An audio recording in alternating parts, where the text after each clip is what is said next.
got Rolling Stones on my ears, on my brain today. Partly because we put together a new pack of Rolling Stones tunes that is like every Rolling Stones things that we have, every tune that we have up here. Some of them are just riffs, some are in open tunings, some are one specific open tuning, open G, of course, Keith Richards' favorite open tuning. There are a lot of acoustic versions of mine in there, some electric ones that Max did for us. And then the bonuses in this are kind of the instrumental versions I did of the songs. And so that's why I had those in my head. I was kind of like refreshing those, trying to think of... oh, that's a C chord. You got to reach that C. We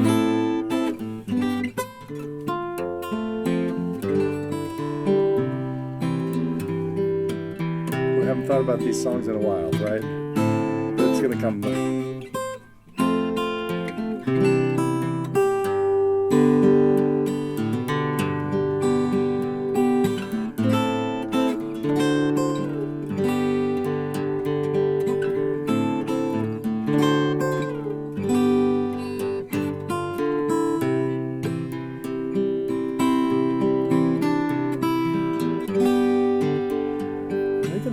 And did we decide to play the melody up an octave? I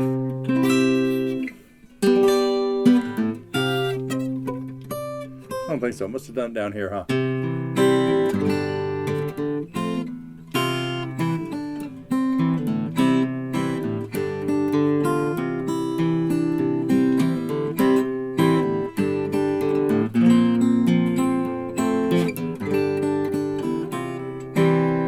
Unusual tune, unusual melody notes on some of those chords. It's C chords with F's in the melody.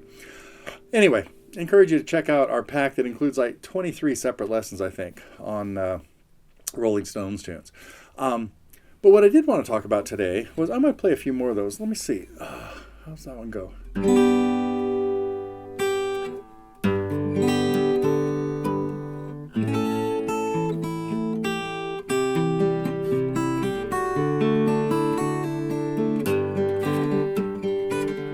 It's an A chord.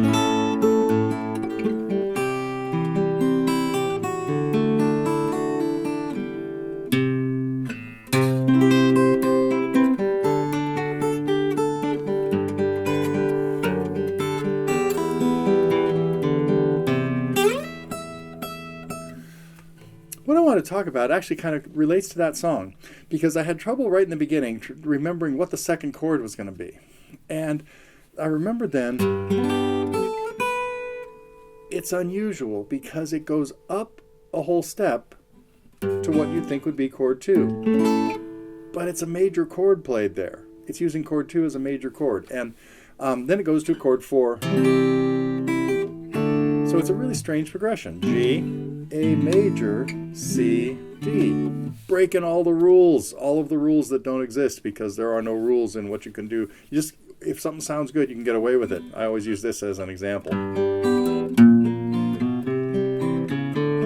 G, B flat, C, D. But after you've heard it a couple times, you buy it. That's just the way the song goes. That's, of course, Moody Richard by Dan Hicks and the Hot Licks, but it's really by Dan Hicks. Anyway, what I want to talk about, though, was the importance of understanding the progression to a song by number.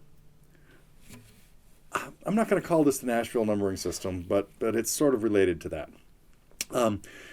I tend to think of chords as major chords being 1, 4, and 5. 2, 3, and 6 are minor chords. 7 is diminished. We rarely see it. And so we've got those 6 primary chords in the key. And there are some songs that, and if you can learn a progression by number instead of just by, this chord, it went from, I'll use Wild Horses as an example. Okay. Unusual tune in that it starts with, the introduction is chord, it's in G. And it goes back and forth, which I didn't play this when I was messing with the song. It leads you to believe something's going to happen starting on either G or A minor, which is 2. And after 5 measures of that, it starts on chord 3. And goes to chord 1. And that's a weird beginning. and then it repeats itself.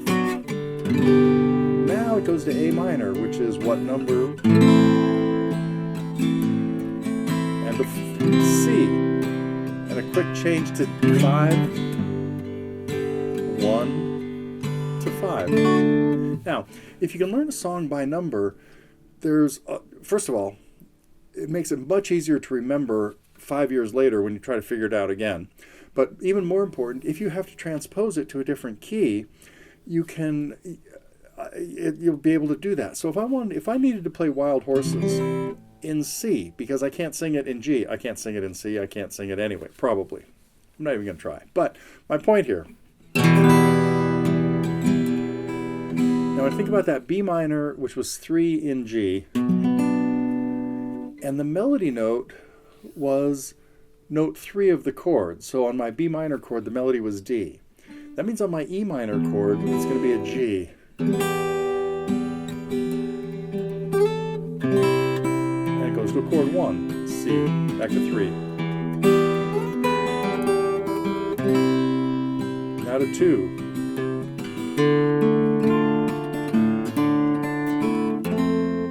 4, 5, 1. Let's try it all again.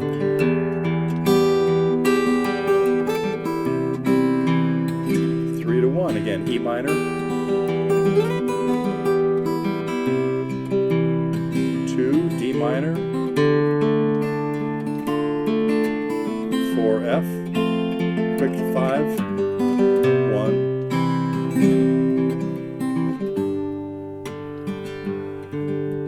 So then we have the progression there now. And now let's think about the chorus in G, which ended on D.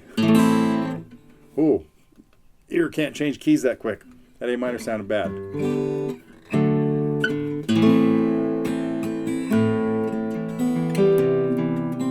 It went from 2 to 4. So in C, that's going to be E minor, and it's going to start on the melody. 4.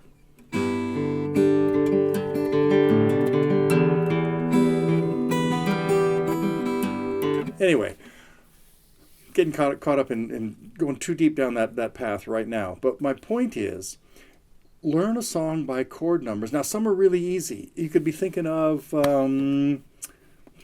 What It's Worth. It's E7 and A7. So we want to just think of that, because they're both 7th chords, it's got this bluesy sound, because 7th chords don't occur naturally on step 1 or step 4, which is what those are. So we have E and A going back and forth, 1 to 4. And then, so in terms of numbering this one, I just think of it, it's 1 and 4, but they're both played as 7ths. They could have been both minors in a different song. They could have been both major 7s in another song.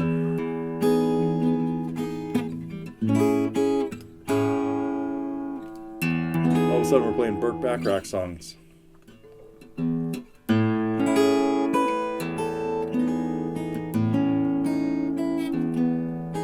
Or Eric Satie.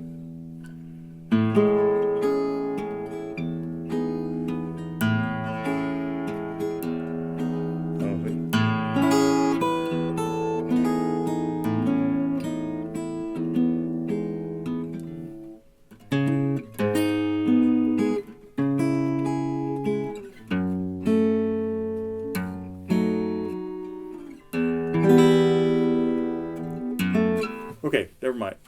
I'll have to go back and revisit that one. But very unusual chord progressions that he used on his piano tunes.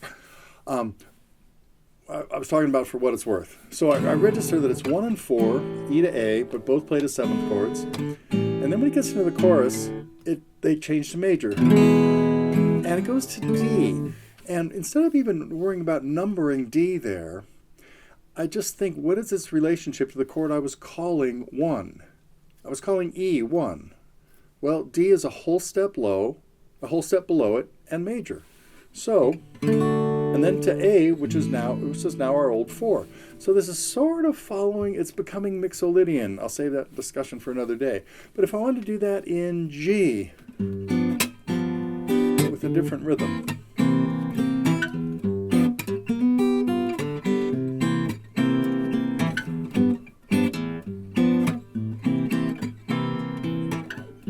could be playing Feeling All Right.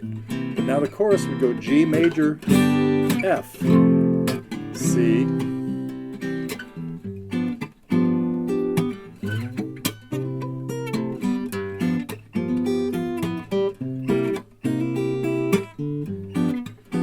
so some progressions are very easy. Brown-Eyed Girl, 1-4-1-5 with a 6 thrown in there. Tons of songs do that. Teach Your Children, another example. So many times when you hear a song that is basically the 3 major chords plus one of the minor chords, it's usually going to be, let's say 50% of the time, that one minor chord will usually be chord 6 because it's also the relative minor key. So that's what happens in Teach Your Children. We hear D to G, and then D and back to A. Eventually we hear the B minor.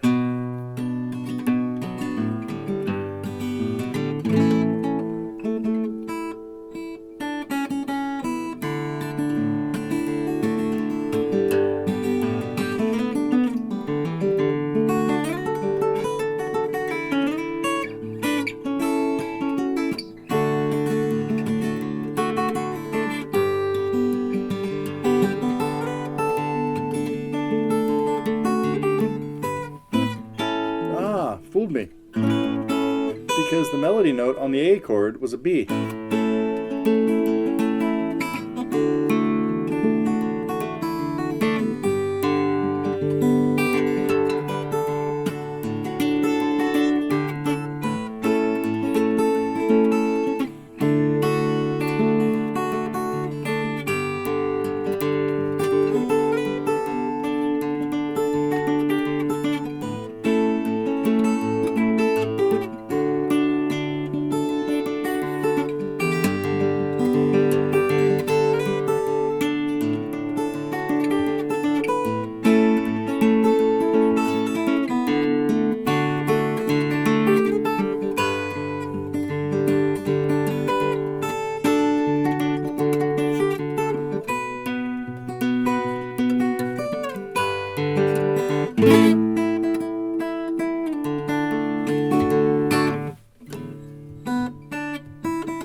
How are we going to do that?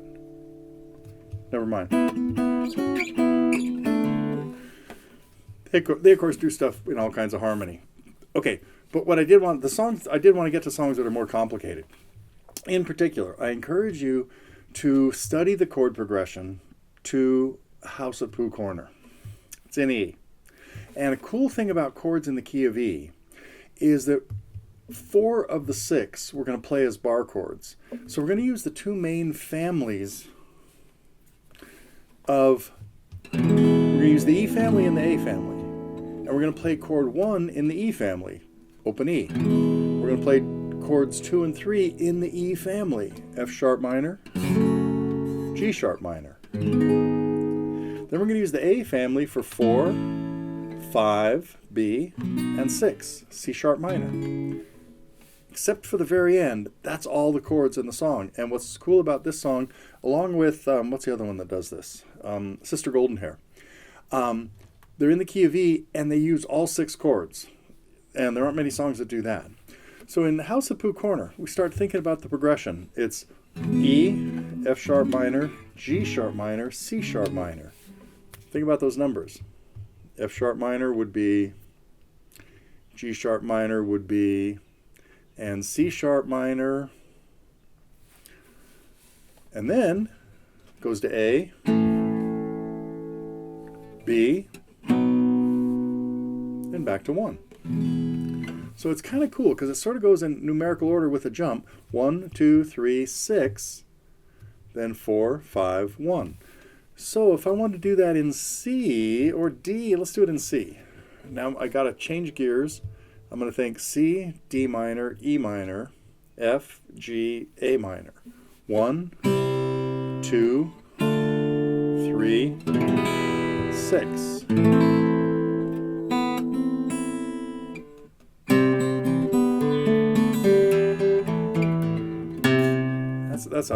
That's a rough key for playing the melody, but it's a better key for most people to sing it, because that melody note came all the way down to a C.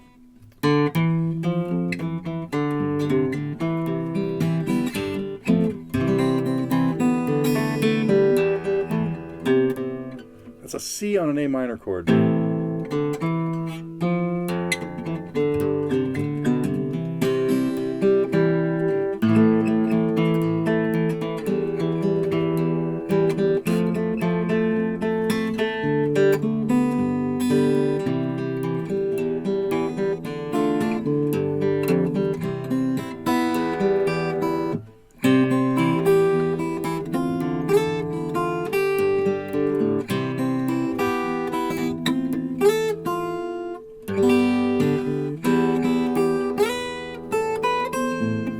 That's a C chord. Come on.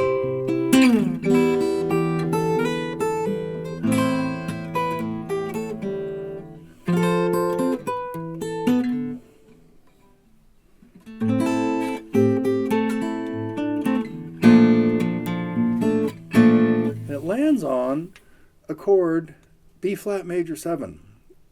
Not in the key, not even remotely in the key, but we just kind of label that as a chord a whole step below 1 from C to B flat and a major 7.